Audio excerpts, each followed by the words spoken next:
found out my friend and my wife were having an affair. My name is David, and for the longest time, I believed I had the perfect life. I married my college sweetheart, Emma, and together we built a life that, from the outside, seemed idyllic. We have 2 wonderful children, a cozy home in the suburbs, and a circle of friends who felt more like family. Among them, my best friend, Mike, stood out. We had been inseparable since high school, sharing everything from our dreams and fears to our biggest life moments. Mike was more than a friend, he was like a brother to me. He was there when I proposed to Emma, the best man at our wedding, and a constant presence in our home. Our kids adored him, and Emma always said she felt comfortable around him, often joking that he was part of the family. I never questioned their close bond. It seemed natural given our history. Little did I know that this comfort and trust would soon be shattered, leaving me to question everything I thought I knew about the people I loved most. The first inkling that something was wrong came on a rainy Sunday afternoon. Emma had always been meticulous about her phone, never one to leave it lying around. That day, however, she accidentally left it on the kitchen counter while she was in the shower. A message notification popped up, and without thinking, I glanced at the screen. It was a text from Mike, more intimate and familiar than I was comfortable with. "Can't wait to see you tonight. Miss you." My heart sank, but I brushed it off as a misunderstanding. After all, they were close friends. Still, I couldn't shake the nagging feeling that something was amiss. Over the next few weeks, I started noticing other small, disconcerting details. Emma was suddenly more secretive with her phone, often stepping out of the room to take calls. She seemed distant, preoccupied, and our conversations felt strained, as if there was an invisible barrier between us. Even Mike's behavior had changed. He was more evasive, less available, and when we did hang out, there was a palpable tension that hadn't been there before. These changes gnawed at me, but I tried to convince myself I was being paranoid. I wanted to trust them both. I needed to believe that my suspicions were unfounded. But the seed of doubt had been planted, and it was growing, slowly taking over my thoughts and casting a shadow over my every interaction with Emma and Mike. Unable to shake my suspicions, I decided to pay closer attention to Emma and Mike's interactions. I started noting down the times they were together, the frequency of their calls, and the subtle changes in their behavior. One evening, while Emma was out, I checked her phone records and saw numerous calls and messages exchanged with Mike, far more than I had ever realized. Each discovery felt like a punch to the gut, but I still needed more concrete evidence before confronting either of them. One evening, after Emma mentioned she was going out with friends, I decided to follow her. I felt guilty and ashamed for resorting to such measures, but I needed to know the truth. I trailed her to a cozy, out-of-the-way cafe. My heart pounded as I watched her through the window, and when Mike walked in and sat across from her, it confirmed my worst fears. They were leaning in close, their body language intimate in a way that went beyond friendship.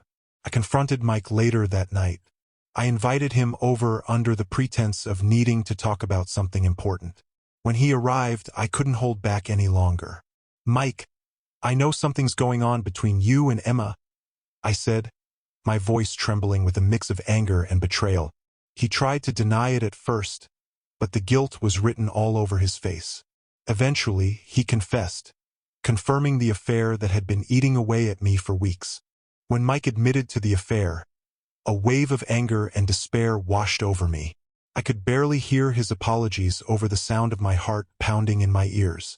He tried to explain, stumbling over his words, saying it was a mistake, that he never meant to hurt me. His voice was shaky, but his excuses only fueled my rage. "How long has this been going on?" I demanded, my voice rising. Mike looked down, unable to meet my gaze. "A few months," he muttered, his voice barely audible. The room felt like it was spinning. Months. How had I been so blind? The betrayal was too much to bear. I threw him out of my house, telling him I never wanted to see him again. As he left, I felt a mix of relief and sadness. Mike had been a huge part of my life, but now all I could see was his treachery. I knew I had to confront Emma next, but the thought of it made my stomach churn. The woman I loved, the mother of my children, had been lying to me for months. I wasn't sure how I would get through it, but I knew it had to be done. That night, I waited for Emma to return home, my mind racing with thoughts of what I would say.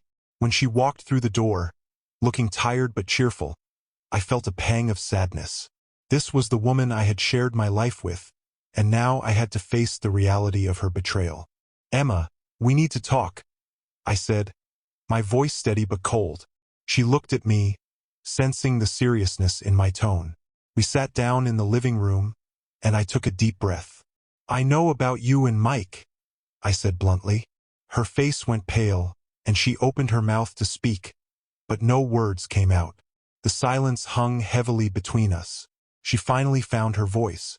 "David, I'm so sorry," she stammered. Tears welled up in her eyes. She tried to explain, saying it started as a mistake, something that spiraled out of control. She begged for forgiveness, insisting that she still loved me and wanted to make things right. But her words felt hollow. The trust that had been the foundation of our relationship was shattered, and I wasn't sure it could ever be rebuilt. Emma's confession confirmed everything I had feared.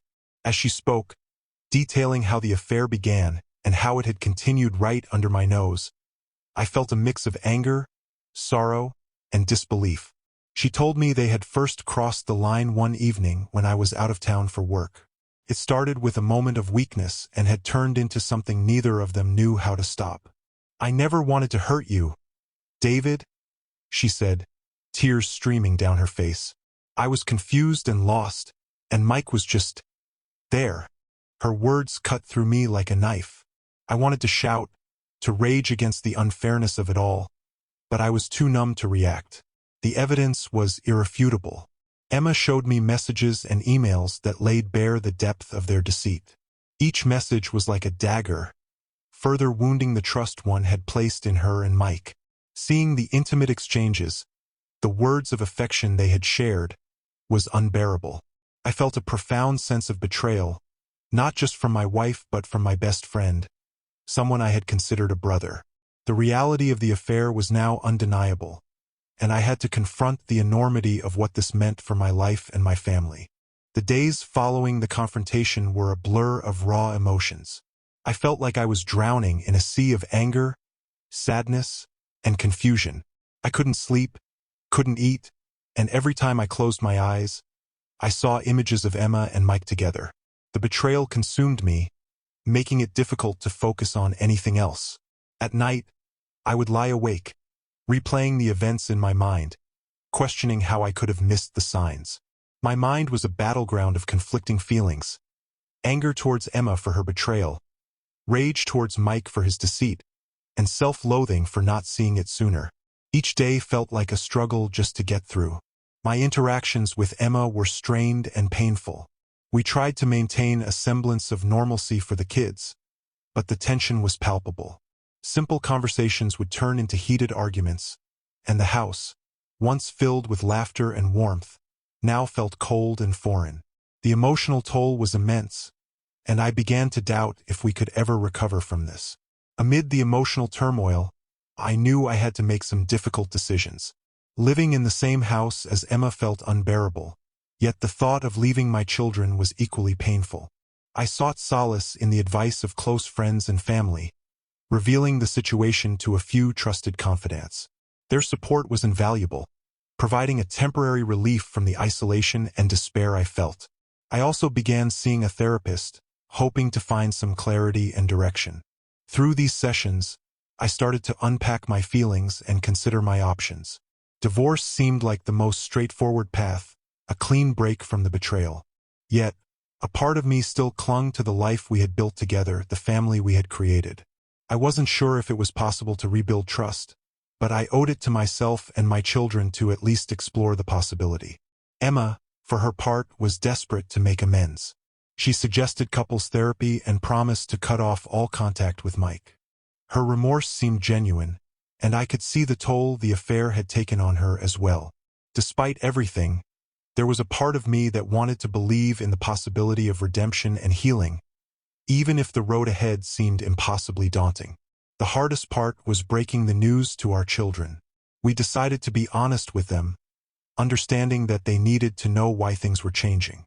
One evening, we sat them down in the living room, our hearts heavy with the weight of what was to come. "Kids, we need to talk about something important," I began, trying to keep my voice steady. Emma sat beside me, her eyes red from crying. "Your mom and I are going through a difficult time right now. We've had some problems, and it's going to take some time to work through them." Their eyes widened with concern and confusion. Our oldest, Alex, asked, "Are you getting a divorce?" His question cut straight to the heart of their fears. Emma and I exchanged a pained glance. "We don't know yet," I admitted. "But whatever happens, we both love you very much, and that will never change." We explained, in the simplest terms, that mistakes had been made and that trust had been broken. Their reactions varied, from tears and anger to silence and disbelief. It was heartbreaking to see their pain and confusion, and we assured them that none of this was their fault. We promised to support them and keep their lives as stable as possible, despite the upheaval in our own. In the weeks that followed, I threw myself into seeking closure and trying to make sense of everything. Emma and I began attending couples therapy, hoping it might help us navigate the wreckage of our relationship. The sessions were emotionally draining but provided a space to express our feelings and work through our issues. It was a small step towards understanding what went wrong and whether there was any possibility of reconciliation. Separately, I continued seeing my therapist, focusing on my own healing and personal growth. I started journaling my thoughts and emotions, finding some relief in putting my pain into words. I also explored new hobbies and routines, trying to rebuild a sense of normalcy and identity outside of the turmoil. Despite our efforts, the process of healing was slow. I had to come to terms with the fact that the road ahead would be long and uncertain. Each day was a battle to regain some semblance of control and clarity. I began to accept that closure might not come with neat resolutions or clear answers, but through gradual acceptance and moving forward with a newfound sense of self. As time passed, I began to focus on rebuilding my life. The initial phases of emotional recovery had given way to a need for practical changes. I started by setting new routines for myself, simple daily tasks that helped me regain a sense of normalcy and purpose. I took up a new hobby, running, which not only provided an escape but also a chance to clear my mind. Emma and I continued our separate paths. We agreed to co-parent as effectively as possible, prioritizing our children's well-being. The tension between us began to ease, though the relationship was never the same. We found a new rhythm, one that allowed us to interact without constant conflict, though the emotional distance remained. Professionally, I threw myself into work, finding solace in immersing myself in projects and goals. It helped to have a focus outside of my personal life, something to measure progress and achievement. I also reconnected with old friends and built new social circles, finding support and companionship in places I hadn't expected. Slowly, I began to see changes in my own outlook.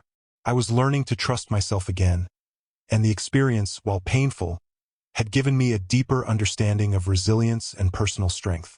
Rebuilding was an ongoing process, but with each step, I felt more capable of moving forward and embracing a new chapter in my life. Reflecting on the journey from the discovery of the affair to the present, I can see both the pain and the growth it has brought. The betrayal of my friend and wife was devastating, but it also pushed me to confront and understand my own limits and desires. I learned that even in the darkest moments, there is a path forward, though it often feels uncertain and fraught with challenges. While the scars of the affair remain, they have become part of my story rather than defining it. I've come to accept that some wounds may never fully heal, but they can become part of a larger narrative of resilience and personal evolution. My relationship with Emma has changed.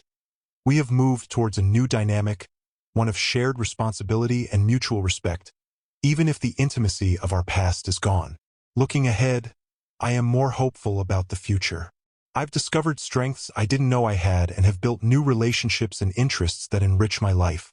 The experience, though profoundly painful, has taught me about the importance of self-compassion, forgiveness, and the ability to move forward despite the challenges. As I continue to rebuild, I carry with me a deeper understanding of myself and a renewed optimism for what lies ahead.